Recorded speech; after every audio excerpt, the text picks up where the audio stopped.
You know what? I think I want a really good pot roast with potatoes and carrots today. But you know what? I don't want it from the crock pot. I want that beautiful texture of the meat that is just gonna melt in your mouth and be so juicy, and the potatoes so delicious, and the carrots just so sweet and delicious. I wanna do it in the oven. That's the skill I'm gonna show you today with this Homestead Kitchen Skills.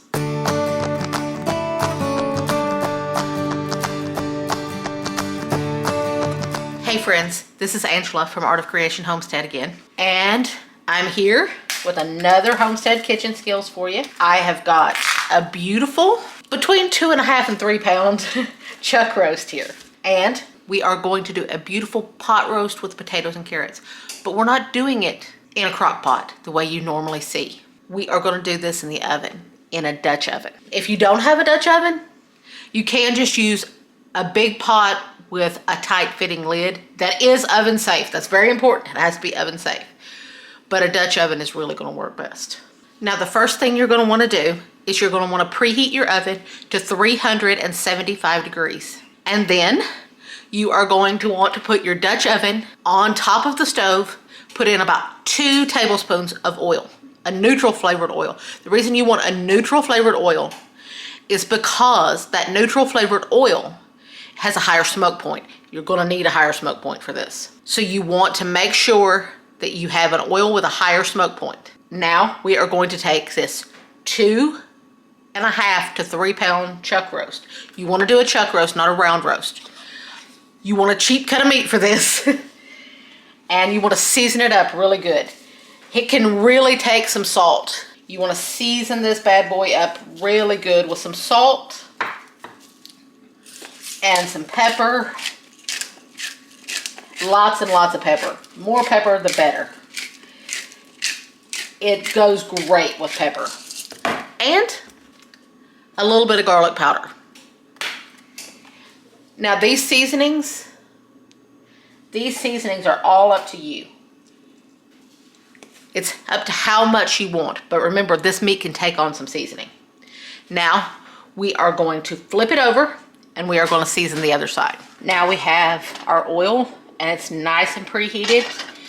You can tell it's preheated over medium-high heat, and you can tell because the oil is shimmering.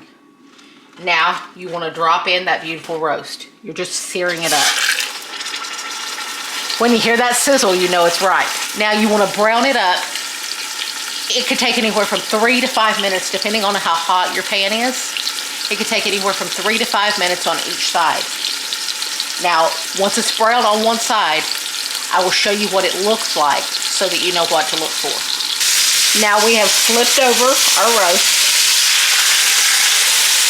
And look at that beautiful color. Look at that beautiful color. It is amazing. It took about 5 minutes. And we flipped it over. Just around the edges, I added some thinly sliced onion. It's about 1/2 of a large onion. And you just want to add it just around the edges. And the onion will start to brown up and flavor up a little too as you go. And you want to let this side brown for about 5 minutes. Now it's been about 5 minutes and your other side is completely brown. Now we are going to add in some flavor. Now here we have 4 cups of beef broth. You may need the whole 4 cups and you may not. It depends on how big your roast is.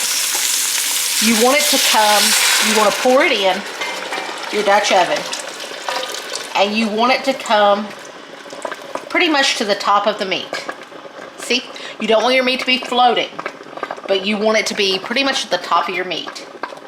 And that's where we're at right now. And I used about 3 cups or so to get to that point. Now you want to save the rest of that beef broth because you may need it later. Now in this cup, we have 1 tablespoon of Worcestershire, however you say it. It's that what's this here sauce. You don't want to skip this step. It adds so much flavor. Now you want to add that, just drizzle it right around the edges into your beef broth. Now you want to turn off the heat. Now you want to put a lid on that bad boy. Now we're gonna put this in a 375-degree oven for an hour and a half. And I'll show you what we do next. It's been in the oven for an hour and a half at 375. Now you wanna see this beauty? Even though it's not done yet. Look at there. Isn't that gorgeous? Now be careful, it's very hot. This enamel cast iron Dutch oven is very hot. Now at this point, you wanna flip over your meat. And as you can see, it's not tender yet. And a lot of your cooking liquid has evaporated. So you wanna bring it back up to the point where it was when you started. So the rest of that beef broth that you had left, you wanna add in the rest of that. And if you need a little more to bring it back up to where it was when you first started, you can just add some water. Now we're back to pretty much where we were when we first started. Now you want to put the lid back on it, and you want to lower your oven temperature to 350. And you want to put it back in your oven at 350 for another hour. So if you're counting, that's 2.5 hours, but there's still a little more time to go. So I'm gonna put this back in the oven, and then we'll be back and I'll show you what we do next when that hour's up. It's been another hour, and now we are going to add our potatoes and carrots. And it looks so good. At this point, you can see that your meat is starting to get very tender, but it will get even more tender once you add these veggies and the veggies cook.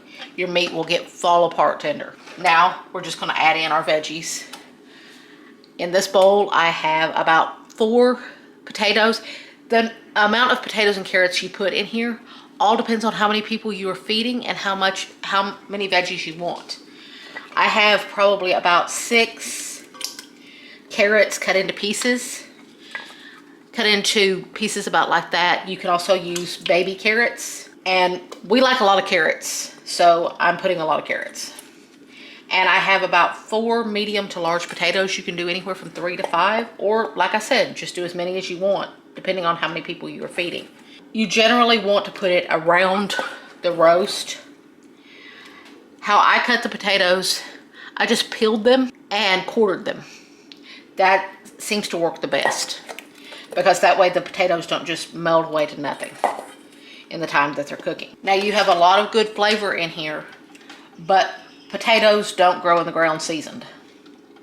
So we are going to sprinkle them with just a little bit of salt and pepper. But remember, be careful with that, because you don't want this to get over seasoned, because you have got beef broth in there, which is seasoned highly. But you do want to add a good bit of pepper. The more pepper with this, the better. Which greatly makes Jason happy, because as I've told you, he is the pepper man. Now we are going to put the lid back on this and put it back in our 350-degree oven for 45 more minutes. If you're counting, that will be 3 hours and 15 minutes. Yes, it takes that long, but it's so worth it. Look at that beautiful dinner. Looks amazing, doesn't it? Yeah, it does. And see, your potatoes are very tender at this point. See, I'll show you. You take a fork, poke them in. See, very tender. They're just breaking apart. Let me show you how tender this meat is once I move some of these potatoes and carrots. Look how tender this meat is. You can't even hardly get it up without it falling apart. Look at that. That's awesome. It's so tender. You do not need a knife for this. Just a fork. That's all you need, is just a fork for this, because literally it's melt in your mouth tender. But it's been cooking for a while. So once you get all of the vegetables and meat out of your broth that is in the bottom of here, I will tell you, this roast is so tender and so juicy, it does not need gravy. But if you are the type that has to have gravy with your pot roast, you can just skim off the fat off the top of your broth once all of the veggies and everything are out. Skim off the fat, mix together 3 tablespoons of cornstarch with 3 tablespoons of cold water, and just drizzle in about half of that and whisk it in. And if it's not thick enough at that point, then you whisk in the other half and until it's your desired thickness. And you've got a perfect gravy for this meat. But let me tell you, you really don't need it. Look at that beautiful roast. That's nice. Nice. I gotta be honest with y'all. That's some good eating, bub. Wow.